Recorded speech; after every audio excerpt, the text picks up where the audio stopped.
여러분 안녕하세요. 에코리입니다. 우리 지난 영상에서 논문 삽도를 그리는 과정을 배워보았습니다. 그 과정에서 지도 위에 확대 지도를 중첩시키고 오버뷰를 표시하는 것을 배워보았습니다. 오늘 영상에서는 이어서 지도에 위경도선을 표시하고 지도 테두리에 프레임을 만들고 스타일을 설정해 보도록 하겠습니다. 더불어 방위표와 스케일표, 라벨을 추가하여 완성된 논문 삽도를 익스포팅 해보는 과정을 배워보겠습니다. 자, 지금부터 지난 시간에 만든 지도 위에 위경도선을 넣어 보겠습니다. 우측 상단 항목들에서 지도 1을 선택합니다. 그리고 밑에 항목 속성에서 지도 1이 선택이 잘 되었는지 확인을 하고요. 쭉 내려보시면 그리드가 있습니다. 이 그리드 메뉴 옆에 있는 화살표를 클릭합니다. 그리고 여러 가지 버튼이 나오죠. 이 버튼에서 플러스 버튼을 클릭하면 그리드 1이 뜨죠. 새 그리드가 추가가 된 겁니다. 그리고 밑에 있는 그리드 수정을 버튼을 클릭해 보겠습니다.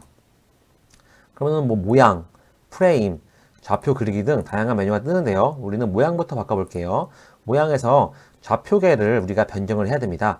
그러기 위해서는 좌표계의 맨 오른쪽에 있는 좌표계 선택 버튼을 클릭하고요. 그리고 지도 좌표계 사용을 활성화시킨 다음에 필터에다가 4326이라고 검색을 합니다. 그럼 밑에 검색된 결과에서 WGS84, EPSG 4326이 뜨죠. 이걸 클릭하신 다음에 확인을 누릅니다. 이래야지만 위도와 경도가 정확하게 표시가 됩니다. 꼭 기억하세요. 4326. 자, 그리고 위도와 경도 선을 이제 표시해 볼 건데요. 간격을 정해야 됩니다. 이 X축, 이 X는 우리가 경도입니다. 경도의 간격은 0.005로 제가 한번 설정해 볼게요. 그리고 똑같이 위도도 0.005 등간격으로 설정을 해 보겠습니다. 자, 어떤가요? 왼쪽에 경도선과 위도선이 그려진 것을 볼 수가 있죠? 자, 그리고 이제 프레임을 씌워 보겠습니다. 자, 프레임을 씌울 때는 마찬가지로 잠시만요. 자, 프레임도 마찬가지로 밑에 있는 항목에서 저는 프레임을 스타일을 얼룩무늬로 해볼게요. 검은색과 흰색이 교차된 얼룩무늬로 하고 테두리의 크기도 바꿀 수 있는데요. 테두리의 크기 약간만 두껍게 해볼까요? 자, 한 개만 올리면은 조금 더 두꺼워진 모습으로 바뀐 것을 볼 수 있죠. 그 밖에도 여백도 바꿀 수 있고요. 잠시만요. 다시 한번 들어가 볼게요. 여백도 바꿀 수 있고요. 두께도 바꿀 수가 있습니다. 이렇게요. 자, 프레임까지 이제 우리가 스타일을 설정을 했고요. 다시 밑에 내려가서 좌표 그리기를 해보겠습니다. 좌표 그리기 옆에 있는 빈 네모에다가 체크를 해주면은 활성화가 되죠. 이제 포맷은 우리는 도분초로 포맷을 정하고 왼쪽은 위도만 볼 수 있게 할 거예요. 왼쪽에는 위도만 보이고, 즉 위도만 표시. 그리고 지금 보시면은 이렇게 가로로 되어 있잖아요. 그죠? 이 가로로 된 것을 세로로 바꿔보겠습니다. 세로로 수직 오름차순. 그럼 이렇게 세로로 들어간 것을 볼 수 있죠? 가로로 됐던 것이요. 자, 이거 다시 또 나가졌네요. 다시 그리드 한번 들어가 보겠습니다. 도분초 했고, 왼쪽에는 위도만 표시할 건데, 이렇게 수직으로 오름차순으로 표시가 된 것을 볼 수 있습니다. 그리고 우측은 우측에는 위도가 표시되지 않게 사용하지 않겠습니다. 사용 금지. 그리고 위쪽에도 경도가 표시되어 있는데요. 이것도 사용하지 않겠습니다. 우리는 아래쪽에다가 이렇게 경도가 표시된 것을 볼 거예요. 자, 이렇게 되면 이제 좌표 그리기가 이제 끝났습니다. 자, 이제 방위표를 한번 추가해 보겠습니다. 방위표 추가는 메뉴에서요. 항목 추가, 그리고 그 하위 항목 중에서 그림 추가를 클릭합니다. 그런 다음에 이 방위표를 넣을 위치를 선택하시고 왼쪽 마우스 버튼을 누른 다음에 드래그를 해서 범위를 설정합니다. 그리고 어떤 방위표를 넣을 건지 오른쪽 항목 속성에서 SVG 이미지가 여러 가지가 있는데요. 쭉 밑에 내려보시면서 제가 넣고 싶은 방위표를 선택을 합니다. 저는 이것을 해볼게요. 자, 이 방위표를 선택한 다음에 자, 파이프가 너무 조금 큰 것 같다 싶으면은 이 마우스를 조정해서 크기를 좀 줄이고 위치도 옮길 수가 있습니다. 예, 이렇게요. 마음에 드네요. 자, 그런 다음에 축척 막대도 한번 스케일 바도 추가해 보도록 하겠습니다. 역시 메뉴에서 항목 추가해서 축척 막대 추가가 있죠. 이걸 클릭하신 다음에 역시 축척 막대를 넣을 위치를 선택하시고 마우스 왼쪽 버튼을 클릭하여 드래그를 해서 범위를 설정합니다.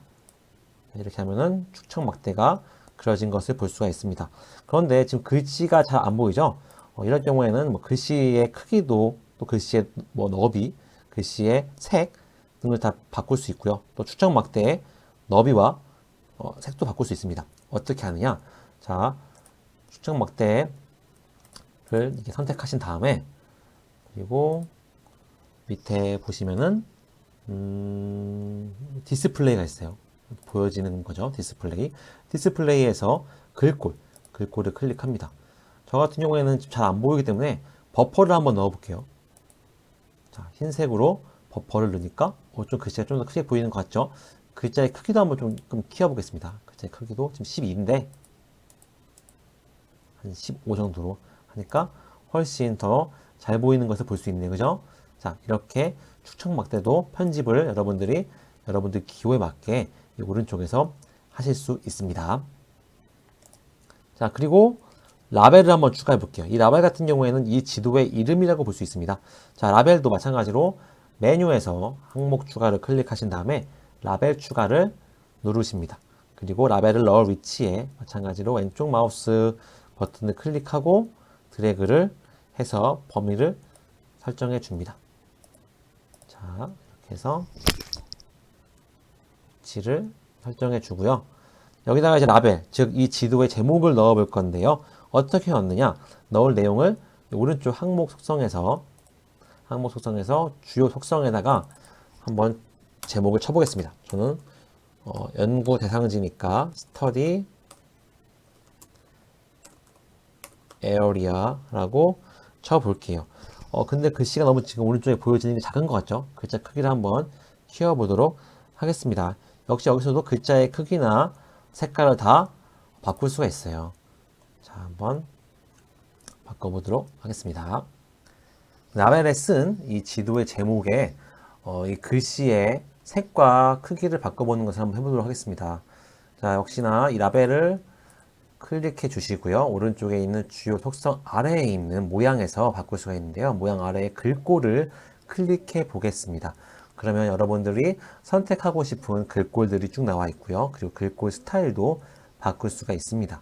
크기도 여러분들이 원하게 바꿀 수가 있어요. 다 설정을 하셨으면 확인을 누르십니다. 그러면 여러분들이 바뀐 것을 확인할 수가 있고요. 이 글씨의 위치도 뭐 왼쪽 정렬할지 중앙에 놓을지 다 바꿀 수 있고, 그리고 여백이 어떤지, 그리고 프레임을 씌울 건지, 회전을 할 건지, 위치는 어디쯤 놓을 건지 다 여러분들이 여기서 수정하고 바꿀 수가 있겠습니다. 자, 이렇게 되면은 여러분들이 논문에 들어갈 논문 삽도를 다 완성한 것입니다. 이제 이것을 파일로 익스포팅해서 여러분들 논문에 이제 삽입을 해야겠죠. 자, 익스포팅, 즉 파일을 출력하는 것을 해보도록 하겠습니다.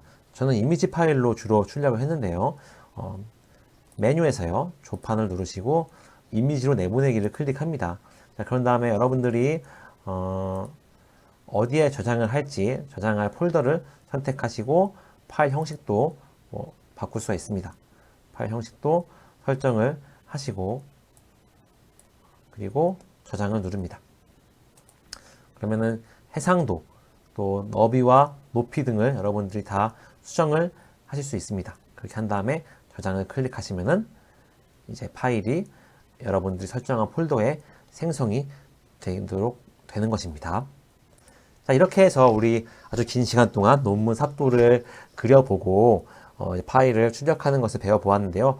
저도 이런 식으로 해서 논문에 연구 대상지 그림을 넣어 놓았습니다. 여러분들도 한번 이렇게 논문 쓰시는 분들은 잘 예쁘게 작성을 해서 보기 좋게 작성을 해서 논문에 잘 집어넣으셨으면 좋겠습니다.